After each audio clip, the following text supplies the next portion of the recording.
திருச்செந்தூர் கோவில் யானை தாக்கி 2 பேர் உயிரிழந்த சம்பவம் தொடர்பாக கால்நடைத்துறை மண்டல இணை இயக்குநர் நேரில் ஆய்வு மேற்கொண்டு வருகிறார். இது பற்றி விரிவான தகவலை தர காத்திருக்கிறார் செய்தியாளர் செந்தில் ஆறுமுகம். யார் யாரெல்லாம் தற்பொழுது ஆய்வுகள் நடத்தி வருகின்றனர்? விவரங்கள் என்ன செந்தில்? திருச்செந்தூர் ஆறுபடை வீடில் 2ஆம் படை வீடான சுப்பிரமணிய சுவாமி கோவில். இங்கு தெய்வானை யானை என்று இருக்குது. அது சுவாமி வெளியே வரும்போது, திருவீதியுலா வரும்போது யானை சுவாமிக்கு முன்னால வரும். இது போக திருச்செந்தூர் கோயிலை சுற்றிலும் காலையிலேயே சுற்றி பக்தர்களுக்கு ஆசீர் வழங்கி வந்து கொண்டு இருக்கும். இந்த யானையானது நேற்று திருச்செந்தூர் கோவில் யானை தெய்வானை தாக்கி யானை பாகன் உதயகுமார் மற்றும் அவரது உறவினர் சுபபாலன் ஆகிய இருவரும் நேற்று தினம் உயிரிழந்தனர். இந்த நிலையில் யானை மருத்துவ குழு தொடர்ந்து கண்காணித்து வருகிறது. இதற்கு இடையே தற்போது கால்நடைத்துறை மண்டல இயக்குனர் செல்வகுமார் யானையை நேரில் பார்வையிட்டு ஆய்வு மேற்கொண்டார் வருகிறார்.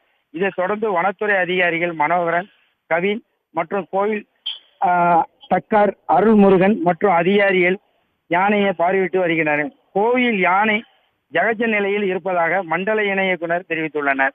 இந்த யானையானது இப்போ பக்தர்கள் யாருமே அனுமதிக்கல. அந்த இடத்தை சுற்றிலும் பேரிகேட் போட்டு அடைச்சி வச்சிருக்காங்க. பக்தர்கள் யாருமே உள்ள வர்றது கிடையாது. அந்த இடத்துல இப்போ யானை வழக்கம் போல அந்த யானை பாகம் உணவு கொடுக்கறத உணவு சாப்பிட்டுட்டு இருக்கு. பழங்கள், அப்புறம் இந்த பழங்கள், தென்னைக்கீத்து போன்ற இது இப்போ உணவு உண்டு கொண்டு இருக்கிறது. இதனால் யாருக்குமே அனுமதி கிடையாது. இந்த பகுதியில் அனுமதி கிடையாது.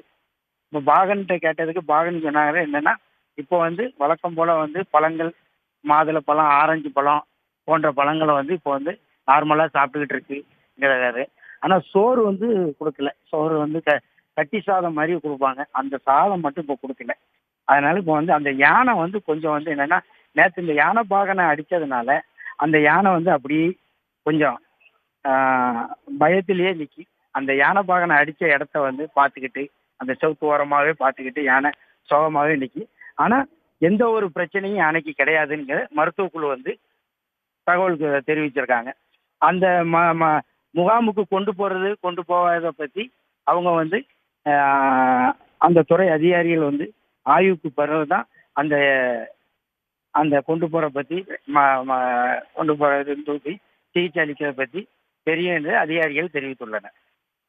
நேற்று ஆக்ரோஷமான இந்த யானை தற்பொழுது இயல்பு நிலைக்கு திரும்பியிருக்கிறது. உங்களுடைய தற்போதைய விவரங்களுக்கு நன்றி செந்தில் ஆறுமுகம். உடனுக்குடன் செய்திகளை தெரிந்து கொள்ள சன் நியூஸ் பெல் ஐகானை கிளிக் பண்ணுங்க.